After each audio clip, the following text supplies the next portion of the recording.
rise and shine.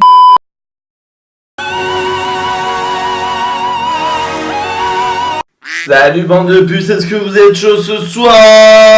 Fait déjà beaucoup trop de bruit. Hello les copines, j'espère que ça va. Moi ça va doucement. Pour parler du sujet d'aujourd'hui, c'est parfait. Alors aujourd'hui je viens pour une nouvelle vidéo. Une vidéo inspirée de feu Jacques Chirac que nous avons perdu très récemment. Allez pour toi celle-là Jaco. Aujourd'hui je vais vous faire une vidéo à propos de la mort. Ah là là, pourquoi pas après tout. Ouais, aujourd'hui je vais vous faire une vidéo à propos de la mort. Alors déjà je vais faire un petit disclaimer. Sachez que c'est sous un aspect bien évidemment plutôt philosophique, dans une optique de discussion et une dynamique débattue que j'aborde ce sujet aujourd'hui. Si vous avez des pensées suicidaires ou que vous êtes dépressif, je sais pas si c'est la meilleure vidéo pour vous. J'aimerais pas avoir votre mort sur la conscience, mais dites-vous quand même que malgré tout, quelque part dans ce monde, il y a quelqu'un qui vous aime. Et ce quelqu'un est à Châtillon et c'est moi. Bon bah écoutez, je pense qu'on va se lancer dans le vif du sujet. Oui mon putain de briquet de sa mère, putain. Mais nique sa mère, je l'oublie dans la chambre de briquet. Ah super, vous êtes encore là. D'ailleurs, rien à voir, j'ai enfin un nouveau téléphone. Ça veut dire que vous pouvez essayer de trouver mon numéro et me harceler nuit et jour si vous le voulez. Pamplemousse. Pamplemousse. L'eau est là. Est-ce que je mets un tout petit peu plus lumineux? Qu'est-ce que vous en pensez si c'est un petit peu mieux, un petit peu plus lumineux, on est d'accord? Ok, c'est parti les copines. Comment ça va d'ailleurs mes sœurs? J'en profite pour vous poser la question. J'ai pas été trop présent ces derniers temps, mais c'est-à-dire que j'étais en plein d'épisodes post-traumatiques. À partir d'aujourd'hui, je redeviens influenceuse à plein temps. Vous allez me dire que je dis ça à chaque fois, c'est vrai, mais bon, là j'avais pris quelques vacances car il fallait que je repose mon esprit.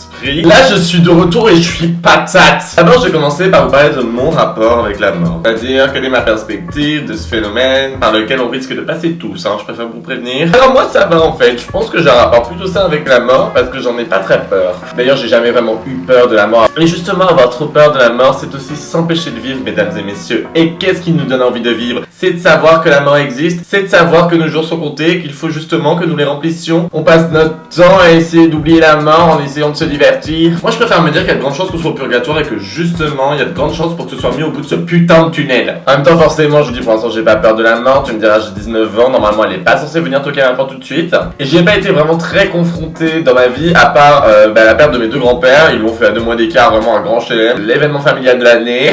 T'es confronté au décès d'un proche, t'es pas confronté directement à son décès, t'es confronté aux conséquences de son décès. Ouais moi j'adore enfoncer des portes ouvertes. Mais je pense que c'est important de préciser parce que vous êtes tous con. Non, c'est pas vrai. Vous êtes tous des personnes exceptionnelles. Un tout petit peu moins que moi, mais vous êtes tous exceptionnels. Après, je dois dire que moi, j'ai un truc aussi un peu fantasmé avec la mort. C'est-à-dire que je sais parfaitement à quoi ressemblera mon enterrement. À l'église Sainte-Eugénie à Biarritz. Oui, dans une église, sait-on jamais. Je préfère au cas où expier une dernière fois mes péchés. Because Jesus loves you all. Et lorsqu'on sortira mon cercueil en ébène fumée du corbillard, je veux que ce soit sur la chanson Coming Down du The Dumb Girls.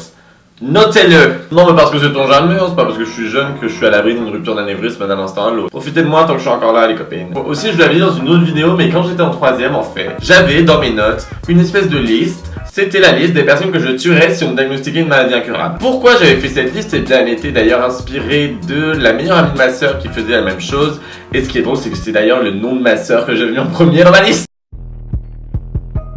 Malheureusement j'ai arrêté de la continuer, à la place j'ai préféré faire une liste des gens que je voulais garder en vie, j'ai trouvé ça beaucoup plus simple. Et croyez-moi que la liste elle est beaucoup moins longue.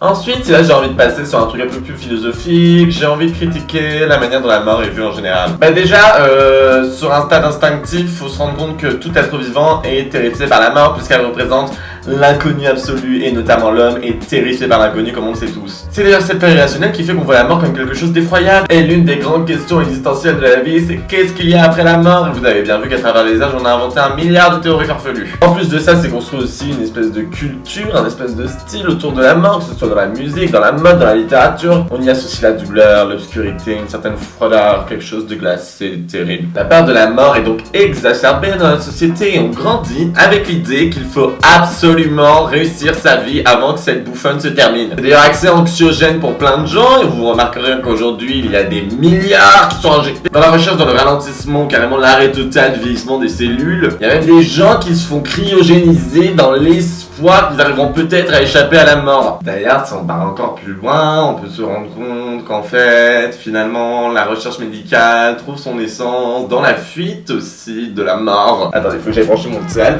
En plus, si on regarde bien, il y a quand même une différente manière de traiter la mort en fonction des cultures et des époques. Déjà au Moyen-Âge, frère, tu pouvais crever de la peste ou d'une ampoule du jour au lendemain. C'était grave moins un big deal, les gens s'attachaient beaucoup moins. Hein. Dans les kits de maternité de base, il y avait des sacs poubelles. Ah! Le soleil revient, je n'aime pas ça. Ensuite, au fil des siècles, à travers les religions ou encore différentes traditions païennes, on a commencé à faire de la mort une histoire de perdition éternelle au fin fond des femmes de l'enfer, dans lesquelles tu ne vivrais que torture et abomination. C'est sûr que direct, ça donne moins la dalle. Hein. C'est comment?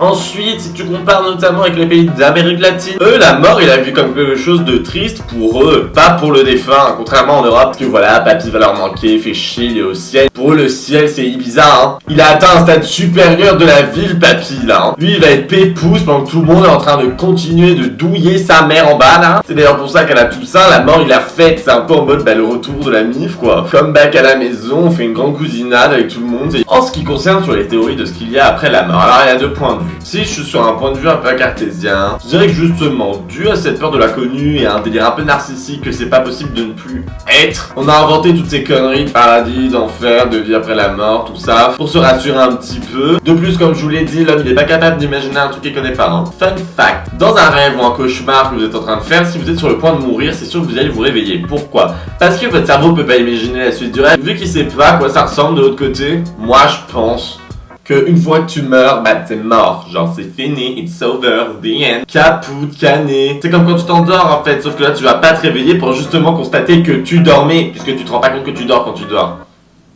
Je sais pas si c'est clair. I don't understand, bitch. I don't understand. Ensuite, si je peux parler d'une théorie quand même plus positive, plus optimiste, plus égale plus, et que j'affectionne tout particulièrement, c'est celle du bouddhisme, que je trouve en plus assez poétique et entre très grosses guillemets.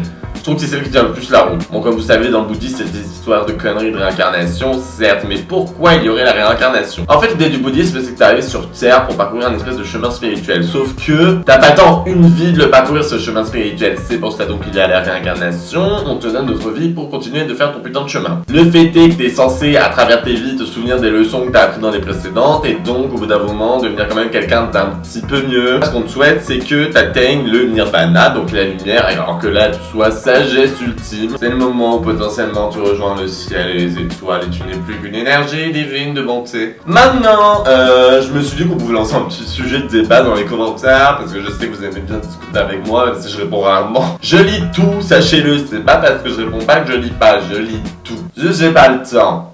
Ah oui, du coup, je venais vous parler de la peine de mort. Alors, en fait, il y a deux écoles pour la peine de mort. La première, c'est celle qui considère qu'un individu, genre, dangereux pour la société et qui a commis des crimes atroces, faut pas le laisser en vie, en fait, parce que justement, il représente un danger pour cette même société. Donc, ce serait vraiment l'abattre, mais ne serait-ce que par pure sécurité pour les autres. Mais à cela, je dirais tout d'abord que personne n'est apte à définir qui mérite la vie ou pas, et c'est encore moins nos systèmes judiciaires imparfaits qui vont ouvrir leur gueule sur le sujet. Et l'autre école, qui s'appuie justement plus sur un point éthique, qui serait donc contre la peine de mort, qui, rappelons-le, a été abolie en France en 1981. Donc s'appuie sur ce point éthique que personne n'est complètement apte à définir qui doit mourir ou pas, et que aussi la mort, ce serait pas tellement une punition en fait. Puisque lui donner la mort au criminel c'est trop facile, attends frère, t'as buté plein de gens, on t'offre le repos éternel, à quelle heure? Alors que justement, le torturer psychologiquement, l'enfermant entre 4 murs toute sa vie, ce serait beaucoup plus sain, beaucoup plus judicieux. Voilà, écoutez, j'attends vos réponses aux commentaires. J'espère que cette vidéo vous a plu. Je trouvais ça particulièrement intéressant d'aborder ce sujet avec vous. Tu peux t'abonner, commenter, liker, partager. Allez me suivre sur tous mes réseaux sociaux. M'envoyer de la force, me dire que je suis jolie, que je suis bien habillée notamment. Là, la lumière est trop changeante. Je vais y aller. Est-ce qu'on voit mes yeux divinement bleus? Bisous les copines. Ciao.